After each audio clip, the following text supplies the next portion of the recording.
Portuguese national team really doing fine? If so, why did a drama involving Cristiano Ronaldo, Joao Neves, Bruno Fernandes, and even João Neves' girlfriend emerge immediately after Portugal's draw against DR Congo?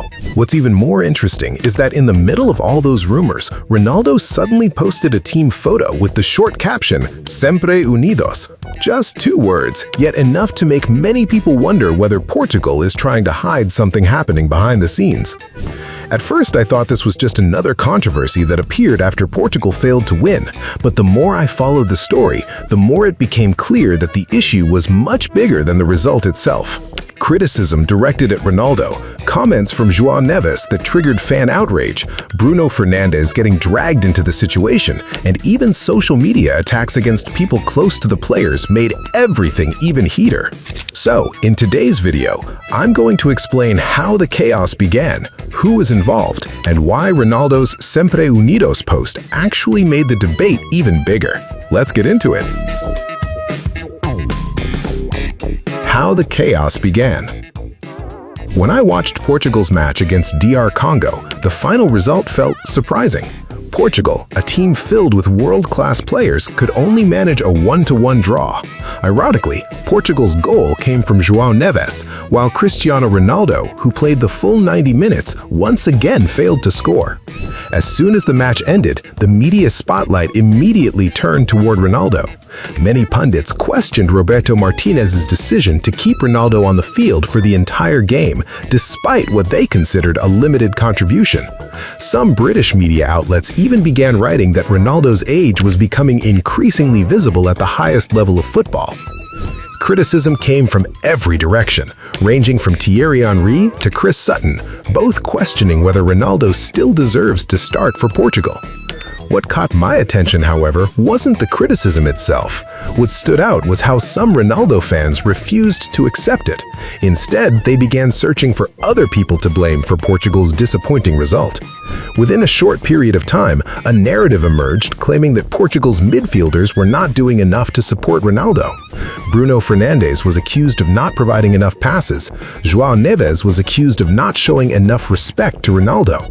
Some fans even blamed Portugal's tactical system, arguing that it wasn't designed to maximize the captain's strengths. From that moment on, the atmosphere on social media became far more intense than the match itself. The Joao Neves comment that changed everything. For me, the moment that truly triggered the explosion came after Joao Neves gave his comments about Ronaldo. In his post-match interview, Neves explained that Ronaldo remains an important player for Portugal, but that every player currently has the same role within the team. Logically, the statement sounded completely normal. It could even be viewed as a compliment to the team's collective spirit. However, on social media, some Ronaldo fans interpreted the message very differently. They believed Neves was downplaying Portugal's greatest legend and suggesting that Ronaldo was nothing special anymore. Yet if you look at the full context, Neves never directly insulted Ronaldo. What happened next was completely unexpected. Joao Neves' social media accounts were immediately flooded with comments. Thousands of people attacked him for allegedly disrespecting Ronaldo. Rumors even began circulating that Neves had removed Ronaldo from his social media accounts. Those rumors were later proven false after several media outlets conducted fact checks. But by then, the damage had already been done.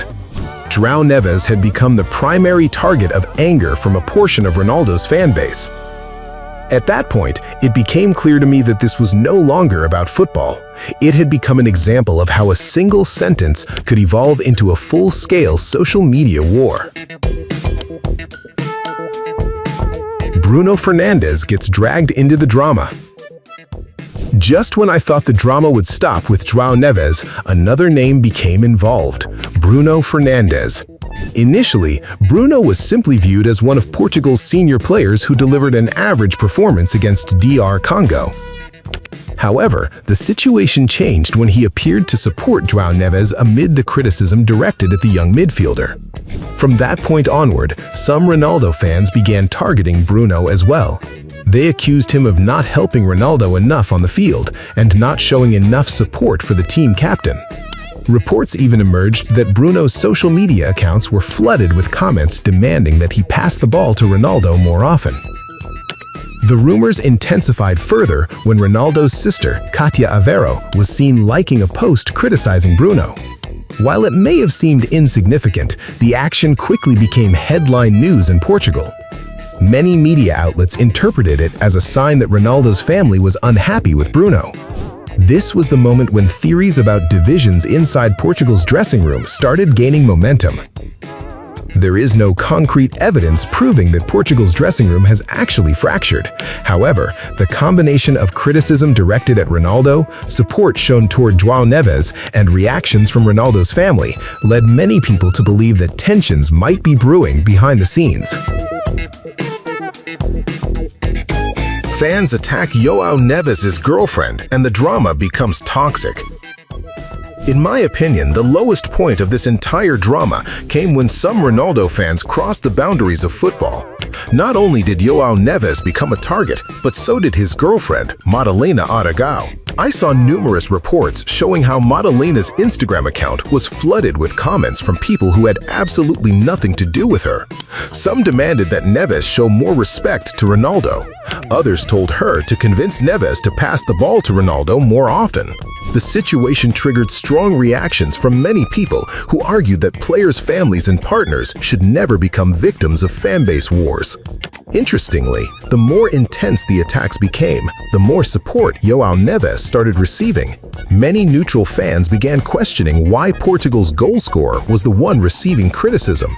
Some even argued that the behavior of certain Ronaldo fans was actually harming the national team atmosphere. Discussions across social media gradually shifted away from Ronaldo's performances and toward the issue of excessive fan obsession. At this point, Portugal's drama was no longer about who played well or poorly. It became a much larger question. Can the cult-like devotion to a single player end up damaging a national team that is supposed to prioritize unity above everything else? Ronaldo's attempt to calm the situation. Amid all the chaos, Cristiano Ronaldo finally sent a signal that caught my attention. Not through a press conference, not through an interview, but through a simple social media post carrying the caption, Sempre Unidos. Just 2 words, yet they instantly became a topic of discussion throughout Portuguese football. Many media outlets interpreted the message as a response to the growing rumors of division within the squad. Some believed Ronaldo was encouraging the team to stay united. Others saw it as his response to the criticism that had been pouring in since the match against DR Congo. For me, the most interesting part is that Ronaldo never mentioned Joao Neves, Bruno Fernandes, or the fans attacking them. Instead, he chose an extremely general message, yet that is exactly why the interpretation became so broad. At the same time, Diogo Dalot and several other Portuguese players also insisted that the team remained united and unaffected by social media noise. Ronaldo's message eventually became a symbol of Portugal's current situation, a team trying to present a united front to the public while continuing to face questions about Ronaldo's role, the future of the younger generation, and the enormous expectations that remain unfulfilled at the World Cup.